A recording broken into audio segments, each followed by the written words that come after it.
Hello guys, നമ്മുടെ പുതിയ വീഡിയോയിലേക്ക് എല്ലാവർക്കും സ്വാഗതം. ഇന്ന് നമ്മൾ ടൈല് കൊണ്ടൊരു ടാങ്കാണ് ഉണ്ടാക്കാൻ പോകുന്നത്. വീട് പണിയോ അല്ലെങ്കിൽ ടൈല് വെച്ചുള്ള എന്തെങ്കിലും പണി കഴിഞ്ഞിട്ടുള്ള ബാക്കി വരുന്ന ടൈല് വെച്ച് നിങ്ങൾക്ക് ചെയ്ത് നോക്കാവുന്നതാണ്. ഇതൊരു ഫുൾ പീസ് ടൈൽ തന്നെ വേണമെന്നില്ല. ഞാൻ എൻ്റെ കൂട്ട് തന്നെ ചെയ്യണമെന്നില്ല. നിങ്ങൾക്ക് അല്ലാതെ കട്ട് പീസ് വെച്ച് ചെയ്യാൻ പറ്റും. അപ്പോൾ ഈ ഒരു ടാങ്ക് ഉണ്ടാക്കാൻ വേണ്ടി നമുക്ക് ആവശ്യമായിട്ടുള്ള 5 പീസ് ടൈലാണ്. അതും ഒരു സൈസിലുള്ള ടൈലാണ് നമ്മൾ എടുത്തേക്കുന്നത്.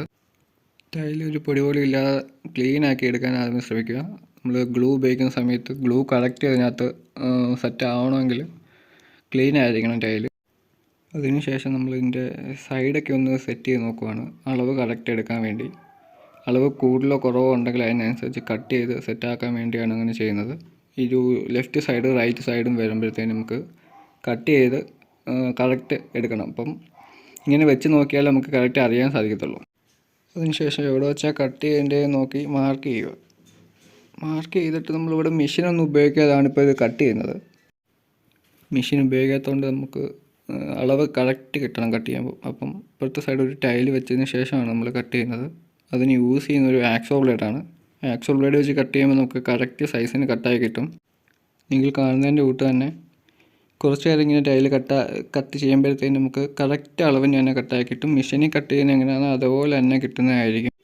ആക്സോ ബ്ലേഡ് ഇട്ട് കുറച്ച് നേരം കട്ട് ചെയ്തതിൻ്റെ റിസൾട്ടായിട്ട് നമുക്ക് കറക്റ്റ് ഒരു റിസൾട്ട് കാണാൻ പറ്റുന്നുണ്ട്. അതിനുശേഷം ഇതേപോലൊരു പേന എടുക്കുക, കട്ട് ചെയ്തതിൻ്റെ സെൻറ്ററിൽ വെക്കുക. അതിനുശേഷം കൈ വെച്ച് 2 സൈഡും ശക്തിയായിട്ട് പ്രസ് ചെയ്യുമ്പോഴത്തേന് നൈസായിട്ട് തന്നെ കട്ടായി കിട്ടുന്നതായിരിക്കും. മെഷീനിൽ കട്ട് ചെയ്യുന്നതിൻ്റെ കൂടെ അത്ര എളുപ്പമല്ല, ഇച്ചിരി കഷ്ടപ്പാടാണ്. പക്ഷേ നമുക്ക് വേറൊന്നും ഇല്ലാത്ത സമയത്ത് ഉപയോഗിക്കാൻ പറ്റുന്നൊരു മാർഗം തന്നെയാണിത്. പക്ഷേ അത് ശക്തിയായിട്ട് അമർത്തുന്ന സമയത്ത് കയ്യിലൊന്നും അടിച്ച് കയറരുത്. അടുത്തൊരു സൈഡും അങ്ങനെ തന്നെ കട്ട് ചെയ്തെടുക്കുക. അടുത്തത് ബേസായിട്ടൊരു ടൈല് വെച്ചതിന് ശേഷം 4 സൈഡും കൂടെ നമ്മൾ സെറ്റാക്കാൻ പോവുകയാണ്. അതിനായിട്ട് നമുക്കൊരു സപ്പോർട്ടിൻ്റെ ആവശ്യമുണ്ട്. സപ്പോർട്ടിന് വേണ്ടിയാണ് ആ ബാക്കിൽ കാണുന്ന ഒരു ചെറിയ സ്റ്റൂൾ ഞാൻ എടുത്തേക്കുന്നത്. ഇതേപോലെ തന്നെ ഞാൻ കാണുന്നതിൻ്റെ കൂട്ട് തന്നെ ഒരു സപ്പോർട്ടിൻ്റെ വെള്ളത്തിൽ നിങ്ങൾ 4 സൈഡും വെക്കാൻ ശ്രമിക്കുക. കറക്റ്റിന് സപ്പോർട്ട് അഡ്ജസ്റ്റ് ചെയ്ത് വെച്ചില്ലെങ്കിൽ നമ്മൾ ഗ്ലൂ ഉപയോഗിക്കുന്ന സമയത്ത് ഇത് ബാലൻസ് തെറ്റി തറയിൽ വീണ് പൊട്ടാനുള്ള ചാൻസ് ഉണ്ട്. ഇത് നിങ്ങൾ ചെയ്യുമ്പോൾ ഒരു സഹായത്തിന് ഒരാളെ കൂടെ വിളിക്കുക, അല്ലെങ്കിൽ ഞാൻ ഈ കിടന്ന് കഷ്ടപ്പെടുന്നതിൻ്റെ കൂട്ട് നിങ്ങളും കഷ്ടപ്പെടേണ്ടി വരും. എല്ലാ സൈഡും ഒരു സപ്പോർട്ടിന് വെച്ചതിന് ശേഷം ഇതേപോലൊരു പ്ലാസ്റ്റർ ടേപ്പ് എടുത്ത് 4 സൈഡും ഇങ്ങനെ ഒട്ടിച്ച് കൊടുക്കുക.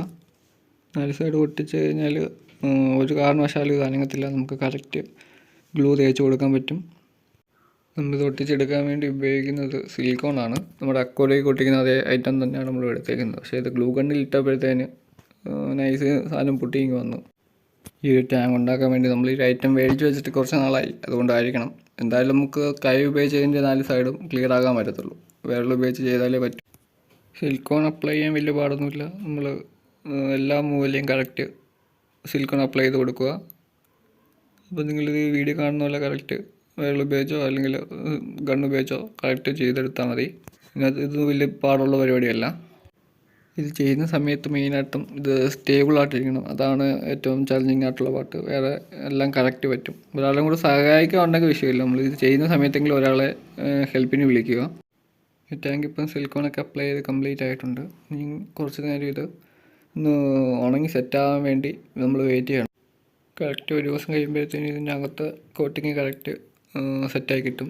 വെളിയിൽ അത് കഴിഞ്ഞിട്ട് നമുക്കൊരു കോട്ടിങ് കൂടെ കൊടുക്കാം. അത് കഴിഞ്ഞ് നമുക്കൊരു 2 ദിവസം കറക്റ്റ് 2 ദിവസം കഴിയുമ്പോഴത്തേക്ക് ഇതിനകത്ത് നമുക്ക് വെള്ളം ഒഴിക്കാൻ പറ്റും. ഇപ്പോഴത്തേനും കുറച്ച് മണിക്കൂർ കഴിഞ്ഞിട്ടുണ്ട് നമ്മൾ അകത്ത് അപ്ലൈ ചെയ്ത് കഴിഞ്ഞിട്ട്. ഇനി വേണമെങ്കിൽ നമുക്ക് സപ്പോർട്ടുകളൊക്കെ എടുത്ത് മാറ്റാം. പക്ഷേ വെളിയിൽ ഇത് അപ്ലൈ ചെയ്യണമെങ്കിൽ കുറച്ചുകൂടെ വെയിറ്റ് ചെയ്യണം. നിങ്ങൾ കാണുന്നത് ഞാൻ നേരത്തെ ഉണ്ടാക്കി വെച്ചിരുന്ന ടാങ്കുകളാണ്. ഇത് നമുക്ക് പല ആവശ്യങ്ങൾക്ക് യൂസ് ചെയ്യാം. മെയിനായിട്ടും മീനെ വളർത്താൻ തന്നെ യൂസ് ചെയ്യാൻ പറ്റും. ഈ ടാങ്കുകളെല്ലാം ഞാൻ കറക്റ്റ് ആ ടൈലിൻ്റെ സൈസിൽ തന്നെ ഉണ്ടാക്കിയെടുത്തതാണ്.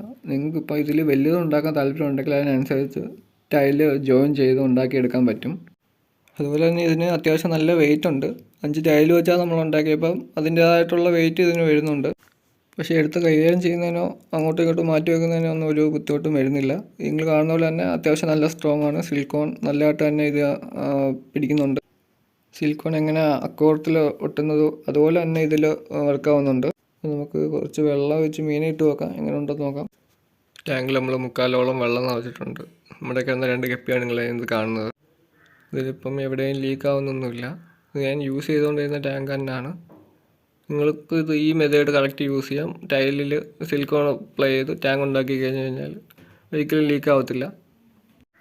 അതുപോലെ തന്നെ ഇപ്പം നമുക്കിത് വേറെ എവിടെയെങ്കിലും മെയിനായിട്ട് ഇൻഡോർ ആയിട്ട് വെക്കണമെങ്കിൽ ഇതേപോലെ സ്പ്രേ പെയിൻറ്റ് വല്ലതും ഉപയോഗിച്ച് ടാങ്ക് ഇച്ചിരി കൂടെ ഡെക്കറേറ്റ് ചെയ്താൽ നല്ലതായിരിക്കും. എനിക്ക് സ്പ്രേ പെയിൻറ്റ് ഉപയോഗിച്ച് പെയിൻറ്റ് ചെയ്യാമെന്ന് പറഞ്ഞുകൂടാ, ഞാൻ ജസ്റ്റ് ഒന്ന് എക്സാമ്പിളായിട്ട് കാണിക്കുന്നതേ ഉള്ളൂ. ഇതേപോലെ പേപ്പർ പല ഷേപ്പിൽ വെട്ടിയെടുത്ത് കഴിഞ്ഞ് ഇതേപോലെ പെയിൻറ്റ് യൂസ് ചെയ്ത് കഴിഞ്ഞാൽ നല്ലൊരു ഷേപ്പ് കിട്ടുമായിരിക്കും എന്ന് വിചാരിക്കുന്നു. അത്യാവശ്യം നല്ലൊരു ലുക്ക് കിട്ടുമായിരിക്കാം. പക്ഷേ ഞാൻ ചെയ്തത് ഫ്ലോപ്പായി പോയി. നമ്മുടെ കഴിവനുസരിച്ച് നമുക്കിത് എന്ത് രൂപത്തിലാക്കിയെടുക്കാം. ഈ ടൈല് വെച്ച് ചെയ്യുന്നത് ഇത് മാത്രമല്ല, ഈ ടാങ്ക് മാത്രമല്ല, നമുക്ക് ചെടിച്ചട്ടിയായിട്ട് യൂസ് ചെയ്യാൻ പറ്റും. ഈ പേനയൊക്കെ ഇട്ട് വെക്കുന്ന ചെറിയ ബോക്സ് ആയിട്ട് വേണമെങ്കിൽ അതേപോലെ നമുക്ക് ആക്കിയെടുക്കാം. പല ഐഡിയാസ് നമുക്ക് ഇതിനകത്ത് യൂസ് ചെയ്യാം. നമ്മുടെ ഇമാജിനേഷൻസ് അനുസരിച്ച് നമുക്ക് ഇത് പല രീതിയിലും കൺവേർട്ട് ചെയ്തെടുക്കാൻ പറ്റുന്ന ഒരു ഐറ്റമാണ്. ഇത് ഇപ്പോൾ വേസ്റ്റ് ആയി കഴിഞ്ഞാൽ പല ആൾക്കാർ ഈ ടൈലിൻ്റെ പീസുകളൊക്കെ എടുത്ത് കളയുകയാണ് ചെയ്യുന്നത്. അത് വെച്ച് എനിക്ക് തോന്നിയൊരു ഐഡിയ ആണ്. അപ്പം ഇതിങ്ങനെ ചെയ്താൽ എന്താണെന്നുള്ളൊരു ഇതിലാണ് ഇങ്ങനെ ചെയ്തത്. അപ്പം നമ്മൾ ചെടിച്ചട്ടി ഉണ്ടാക്കുന്ന സമയത്ത് ഇതിപ്പം ടൈല് നേരെ തിരിച്ച് ചെയ്യാം. എന്ന് വെച്ചാൽ ഈ ഇപ്പം നമ്മൾ വെളിയിൽ വന്നേക്കുന്ന ഭാഗം കറക്റ്റ് അകത്ത് പോയി കഴിഞ്ഞാലും ഇതിൽ കൂടുതൽ നമുക്ക് നല്ല റിസൾട്ട് കിട്ടും. കാരണം നമുക്ക് ഇപ്പം വെളിയിലൊന്നും ചെയ്യേണ്ട ആവശ്യം വരുന്നില്ല. നല്ല രസമായിരിക്കും. ടൈലിൻ്റെ ഷേപ്പും കളറും വെച്ച് തന്നെ നമുക്ക് പല തരത്തിലുള്ള സാധനങ്ങൾ ഉണ്ടാക്കിയെടുക്കാൻ സാധിക്കും. നമ്മുടെ ചാനലിൽ ക്രാഫ്റ്റ് ടൈപ്പ് വീഡിയോസ് എല്ലാ ബുധനാഴ്ചയും വരുന്നതായിരിക്കും. അതുകൊണ്ട് നമ്മുടെ ചാനൽ ആരും സബ്സ്ക്രൈബ് ചെയ്യാതെ പോകരുത്. ഇഷ്ടപ്പെടുന്നവരെല്ലാം ഇത് ചെയ്ത് നോക്കുക. നമ്മുടെ ടൈൽ ടാങ്ക് എല്ലാവർക്കും ഇഷ്ടപ്പെട്ടെന്ന് വിചാരിക്കുന്നു. ഇങ്ങനെ യൂണീക്കായിട്ടുള്ള ഐഡിയാസ് നമ്മൾ പരീക്ഷിച്ച് നോക്കുന്നതാണ്. സക്സസ് ആയാലും ഇല്ലെങ്കിലും നമ്മൾ പോസ്റ്റ് ചെയ്യാൻ ശ്രമിക്കാം. ഇത് കണ്ടിട്ട് നിങ്ങൾക്ക് ഇഷ്ടപ്പെട്ടോ ഇഷ്ടപ്പെട്ടില്ലയോ എന്ന് കമൻറ്റ് ചെയ്യാനും കൂടെ ശ്രമിക്കുക.